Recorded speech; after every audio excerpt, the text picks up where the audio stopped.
Добрый день! Как у вас дела? Что нового? J'espère que tout va bien. C'est le Russe Bio et я, Svetlana. Dans notre questionnaire, tout n'est pas rempli encore. Il reste encore des questions et aujourd'hui, je vais vous poser la question sur vos études. Qu'est-ce que vous avez fait comme études? Quel est votre niveau d'études? Et tout ce qui tourne autour de ce sujet. En fait, aujourd'hui, on va voir un peu le système scolaire russe, les niveaux, les endroits et comment on parle de tout ça. D'accord? Pour vous mettre au courant et surtout pour après, pour traiter un verbe qui n'est pas clair du tout, le verbe apprendre. C'est apprendre, étudier, faire les études, faire une formation. Tout ça, est-ce que vous avez déjà rencontré ces difficultés avec le verbe учить?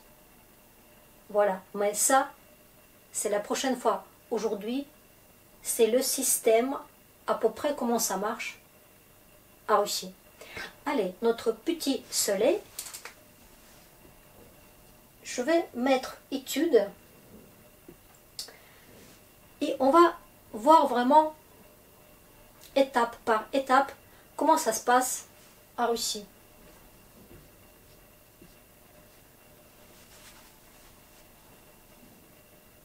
Quand on est petit, quand on est bébé, on commence déjà à rentrer dans ce système, mais ce n'est pas obligatoire pour les bébés. Mais quand même, on va noter qu'en Russie aussi, il y a des crèches, il y a des jardins d'enfants, il y a l'école, et etc., etc. Commençons par la crèche. Comment on dit ça en russe? Ясли. C'est un mot qui s'utilise toujours au pluriel. Vous pouvez mettre votre enfant à partir de 2 mois, je crois. En fait, la crèche fait quelque part partie du jardin d'enfants. Donc, on va voir tout de suite le mot jardin d'enfants et on va parler des deux en même temps. Детский сад. Comme d'habitude, on a fait un adjectif au lieu de dire d'enfant, jardin d'enfant. C'est presque детский, c'est enfantin pour votre vocabulaire. Donc, ces deux-là, souvent, existent dans le même bâtiment. Donc, comme j'ai déjà dit, ici, c'est à partir de 2 mois et presque jusqu'à 1 an et demi, 2 ans. En fait, il n'y a pas de vraie limite. Ce n'est pas réglé comme en France. Il n'y a pas vraiment de date d'entrée, de l'âge d'entrée, comme par exemple à l'école maternelle. Et voilà, l'école maternelle, c'est la même chose que jardin d'enfants en russe. Ok? Mais ce n'est pas à partir de 3 ans. L'enfant, il peut être là déjà à partir de 2 ans ou même un peu avant. Vous voyez, c'est assez approximatif les âges.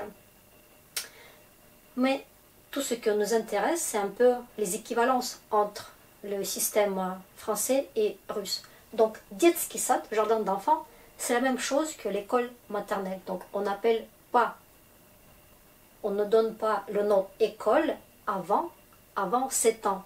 Donc, on va dire que le jardin d'enfants, c'est à peu près de 2 à 7 ans. Parce qu'à 7 ans, on va rentrer à l'école. Et voilà, le vrai mot école commence à 7 ans et pas avant. Il n'y a pas d'école maternelle. Allez, je vais noter школа.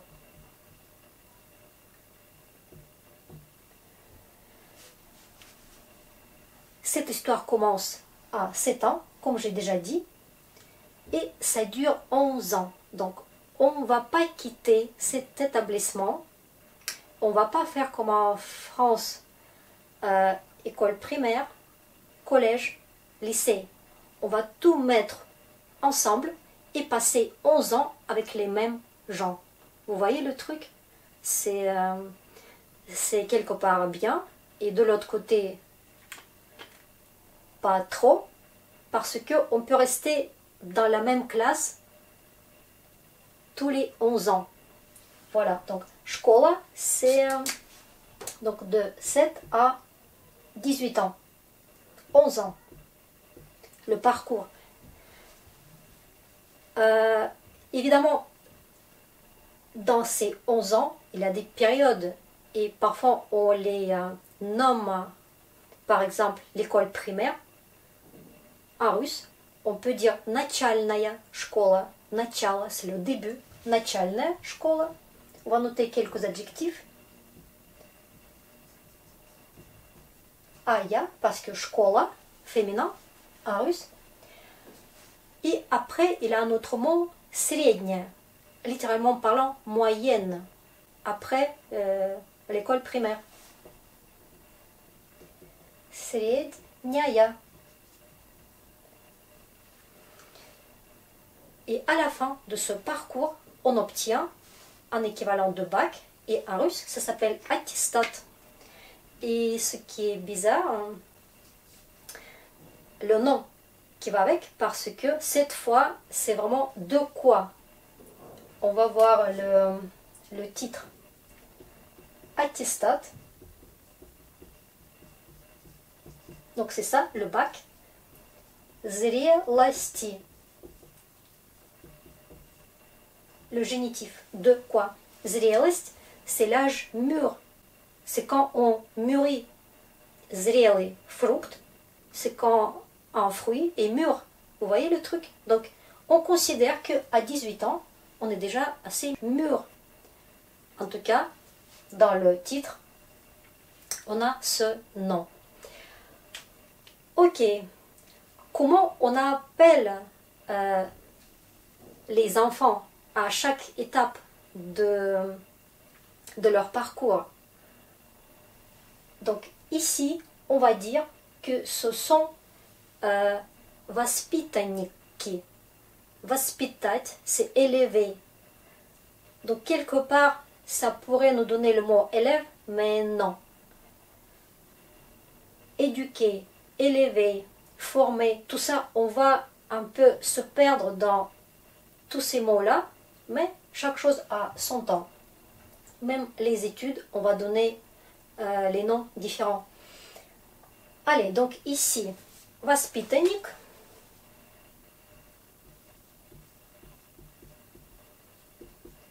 Tanik. Ça, c'est un enfant, mais qui travaille avec lui. Donc, instituteur ou institutrice. Воспитатель, littéralement en parlant éducateur, éleveur si vous voulez. Voilà, воспитатель. Si c'est un homme, и воспитательница. Si c'est une femme, institutrice. Donc, il n'y a pas de mot institut dans la racine. Après, à l'école, on devient qui? Élève ou écolier, si vous voulez. Donc, en russe, on a aussi ces mots, школьник.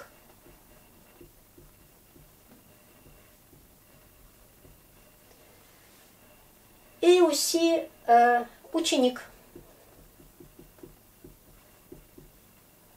Et parfois, ce mot aussi avec cette racine, et on va voir quand on va traiter le verbe учить, учащийся.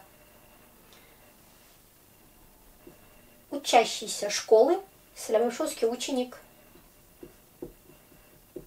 Щися. En fait, c'est le participe. C'est quelqu'un qui apprend, apprenant, apprenti.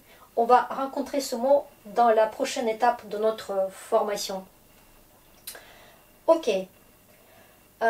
Donc ici, on est toujours. Ça continue. Tous les 11 ans. Et donc, qu'est-ce qu'on peut dire comme mot? Encore pour votre vocabulaire, par exemple, les copains de classe. Un copain ou les copains, on va voir juste pluriel ou singulier, ça change à ce niveau-là. Одноклассник. Il y a le mot classe dedans, classe, Classe. Ник ou Niki, si c'est le pluriel. Alors, один, c'est un, et classe. Donc, c'est la classe. Et maintenant, on va mettre ces deux mots et ça nous donne les élèves d'une classe. Les élèves de même classe. Voilà. Ok. Donc là, on a terminé un peu à ce niveau-là. On a obtenu notre bac. Ou pas. Parce que ce parcours-là, on peut arrêter à un moment donné. On peut ne pas faire les 2 dernières années et partir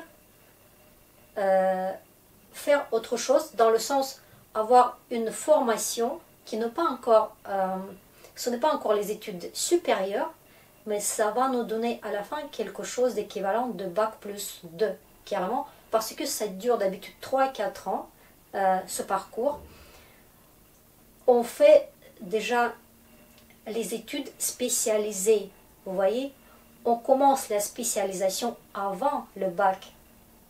Donc, ça peut nous donner l'idée d'un lycée professionnel, mais c'est plus que ça, parce que ça dure.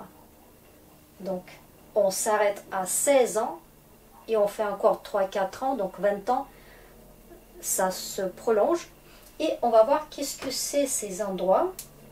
Là, des endroits avec la même racine qu'ici, училище ou technicum. Et comme on aime bien maintenant les mots étrangers, ni technicum, parfois on dit college, mais c'est rien à voir avec le collège français, ce n'est pas le même âge, ni collège américain. Allez, on va noter quand même ça. College. Donc, comme j'ai déjà dit, ça commence un peu plus tôt que attestat, donc on n'a pas de bac si vous voulez. On va après l'avoir dans le diplôme, parce que ce parcours-là donne déjà un diplôme, à peu près bac plus 2. Qu'est-ce que c'est ces endroits-là? Ça peut être quelque chose de technique, professionnel, ça peut être quelque chose de militaire. Les militaires commencent à ce niveau-là. Ça peut être tout ce qui est l'art, donc le ballet, l'art appliqué, la musique, la danse. Vous voyez, tout ça, c'est déjà la spécialisation. Donc ça va très bien pour ça. Et notre niveau, du coup, donc c'est 3-4 ans d'habitude, et ça nous donne à peu près le bac plus 2, et on obtient le diplôme. On va voir диплом о среднем специальном образовании. Et voilà le mot образование, on va le traiter tout de suite. Donc, ce n'est pas le diplôme des études supérieures, c'est quelque chose entre les deux, средний, au milieu. D'accord? Comme ici, средняя школа, mais ici on n'est plus à l'école. D'ailleurs, on n'est plus jamais à l'école après ça. Donc, je vais noter quand même. Diplôme, c'est le même mot. О среднем специальном. Spécial, c'est spécial, d'accord? Специальном образование. Et ce mot, on va le voir. Va, ni, i. O, c'est le locatif, donc tout est au locatif, c'est assez long, mais comme ça on a plein d'autres mots, comme par exemple spécial, c'est aussi un équivalent de mot profession, специальность, on va voir ça. Образование, c'est ça en fait, les études,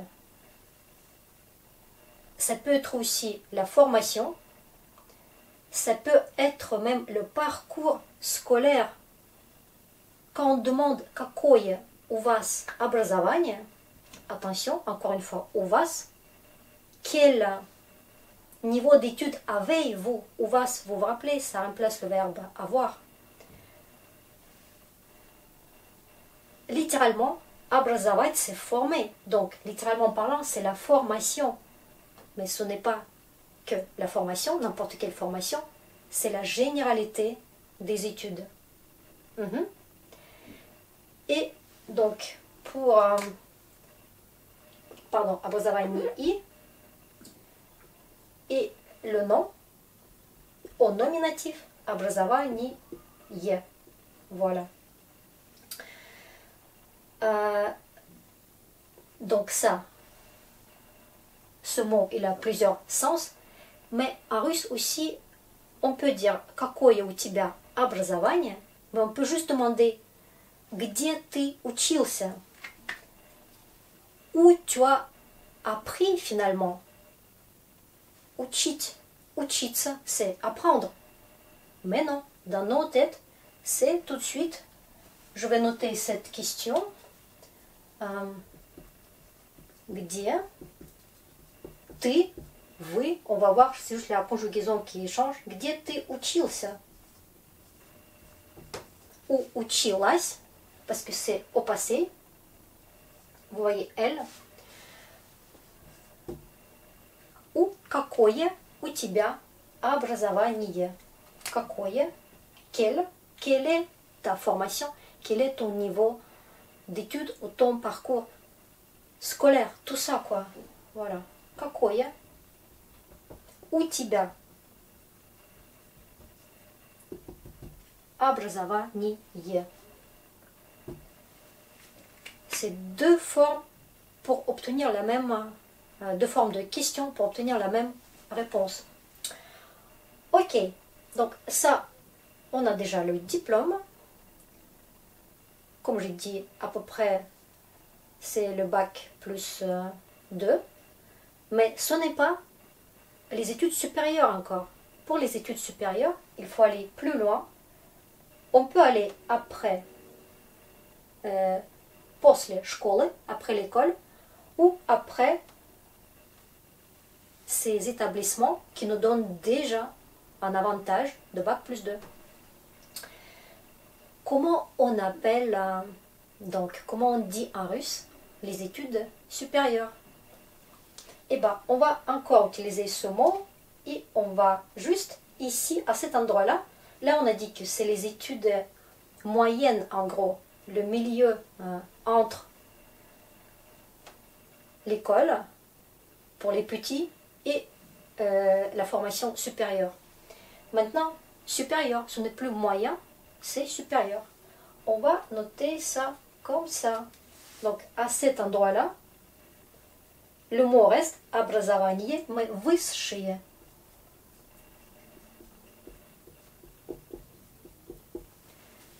Высшее, высоко, haut, c'est trop haut, c'est plus haut que tout.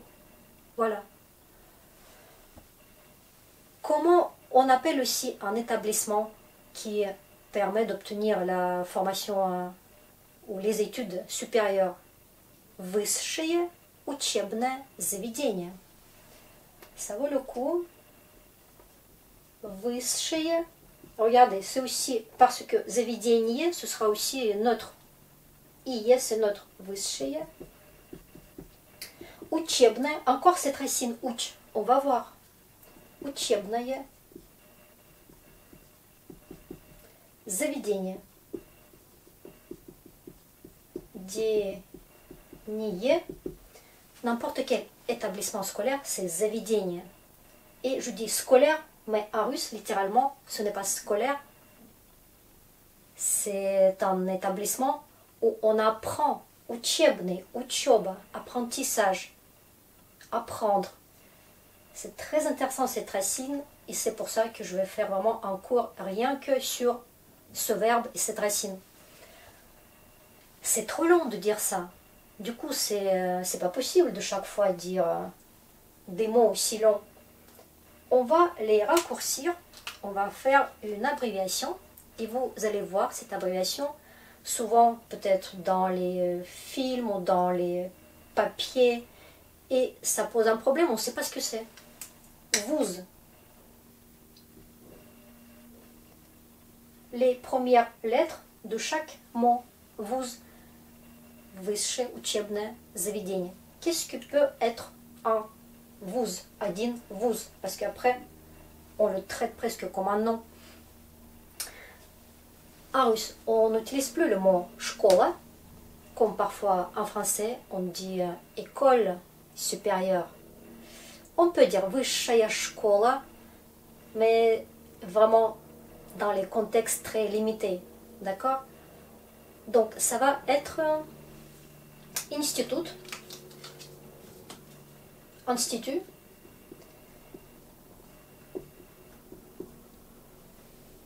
ou université, universitet.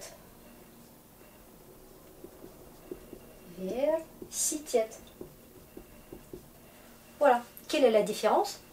Eh bien, à l'université, il y a un peu de tout. Donc, ça peut être plein de spécialités différentes. Et chaque institut, il a sa spécialité. Donc, медицинский институт, политехнический институт, aviaционный институт. Vous voyez, on ne mélange plus. Et même, parfois, s'il y a des facultés, ah oui, le même mot, faculté. À l'université, qui donne une spécialisation, mais on peut aussi avoir un établissement à part, institut, qui fait que ça, художественный институт, des beaux-arts, faculté. Voilà. Et par exemple, pour tout ce qui est militaire, pour les militaires, on utilise un autre mot, académie, académie, académie, et pas que pour tout ce qui est militaire. Par exemple, j'ai dit tout à l'heure художественный институт, des beaux-arts.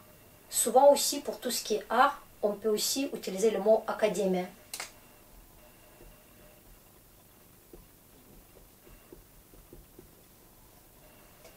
Tout ça, ça donne le même niveau d'études. Il n'y a pas un qui est mieux que l'autre. Il n'y a pas un qui est plus haut que l'autre. D'accord? C'est juste les noms qui changent. D'habitude, c'est de 4 à 6 ans. La durée, après ça dépend. Vous savez bien, la médecine qui dure plus longtemps. Et puis, par exemple, tout ce qui est architecture, on peut le faire pendant 4 ans. C'est tout à fait normal. La durée, après, selon la spécialité. Spécialité. Ne pas confondre deux mots. Специальность égale profession et специализация, spécialité. Ça veut dire déjà, on creuse plus, on développe plus. В конце, à la fin. On a aussi un diplôme. Diplôme au высшем образовании. Ce sera la même chose qu'ici. Bon, je vais quand même noter diplôme. Au, c'est toujours au, comme si on parle de quelque chose. Au sujet de. Au, et à cet endroit-là, on va mettre cet adjectif au высшем образовании. Tout reste pareil, mais juste ici c'était moyen et ici c'était supérieur, le plus haut.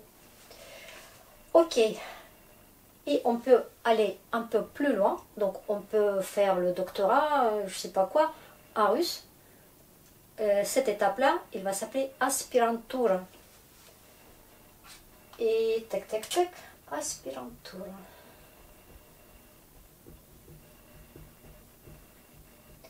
Et donc là-bas, vous pouvez faire votre thèse et puis la défendre et obtenir encore, ce sera non plus un diplôme, ce sera un grade. En tout cas, on ne peut plus aller plus loin, sauf si après les études supérieures, on continue la formation et on prend les cours différents, on s'améliore, on se forme et ça va s'appeler comme ça. курсы. Ce sera les cours. Voilà, courses, courses. Повышение. C'était déjà haut. Et on va encore plus haut. Повышение. Augmentation. Повышение. Qualification. Qualification. Voilà, que des mots très longs. Qualification. Voilà. Mais comment on appelle tous ces gens-là? Là, on a dit que c'était donc воспитанник, et du coup, instituteur, воспитатель. Ici, c'était школьник, ученик. Mais le prof à ce niveau-là, comment il s'appelle? Il va s'appeler учитель.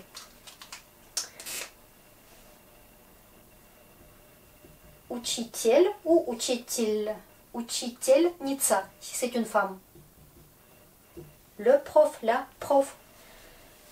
Tout ça pour vous dire que le mot professeur en russe, ce n'est pas si utilisé qu'en France. C'est vraiment le haut niveau d'un enseignant. Vous voyez le truc? Ce n'est pas donné à chaque étape. On va donc donner le nom d'un enseignant à ces deux niveaux-là. Et pour tout ce qui est études supérieures, on va enfin arriver à ce mot professeur. C'est vraiment le haut niveau, quoi. Donc pour tout ce qui est ici, notre formation moyenne, littéralement parlant, notre niveau, tac tac tac, et on va dire cette personne-là, elle va s'appeler comme ça, преподаватель. C'est vraiment littéralement un enseignant. Enseignement, c'est преподавание. Преподаватель.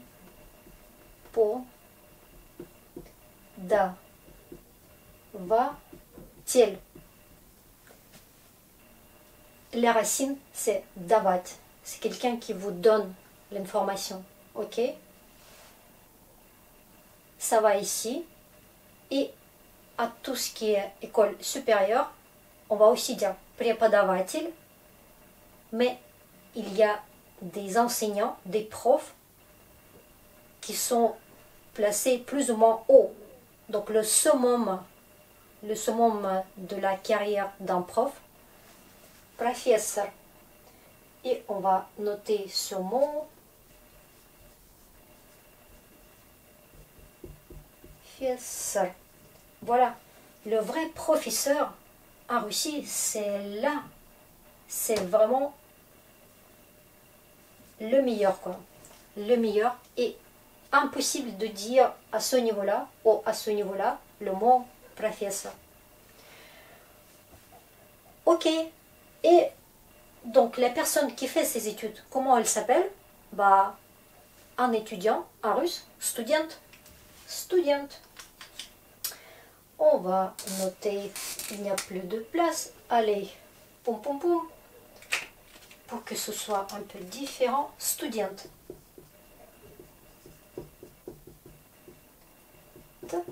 Studentka, une étudiante. Il a toujours une forme féminine. Ça aussi, on peut dire student. D'accord? Parfois, on dit учащийся колледжа, техникума. Entre учащийся, comme ici, et student, tous les deux, c'est valable. Le système russe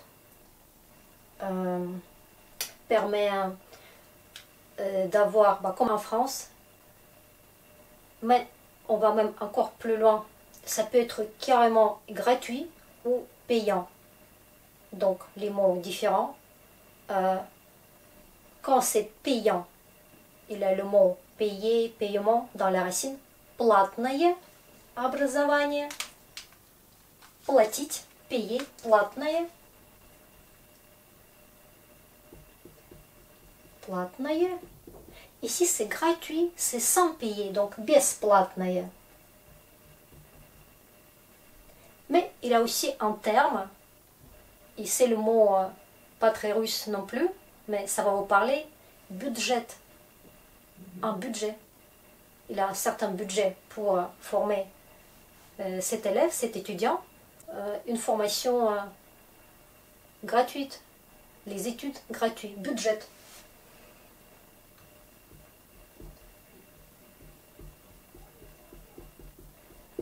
Voilà. Après, il y a plein de conditions, après votre niveau de connaissance, c'est ça qui va décider si vous pouvez profiter de la gratuité de cette histoire ou vous êtes obligé de payer. Voilà. En tout cas, ça existe toujours. Il y a même les bourses. Les étudiants touchent une bourse quand c'est budget, бесплатное образование. Et le nom de la bourse, c'est ça, стипендия.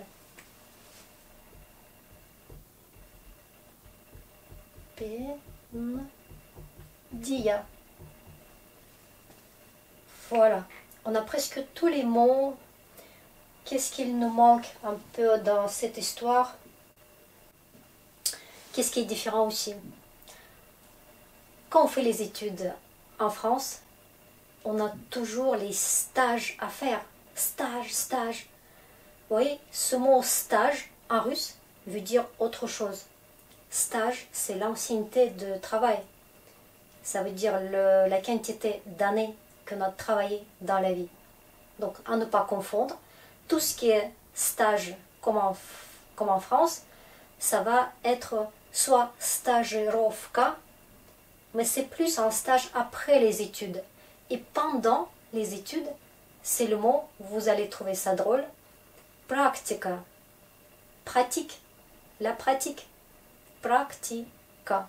Donc, ne pas confondre stage et practica.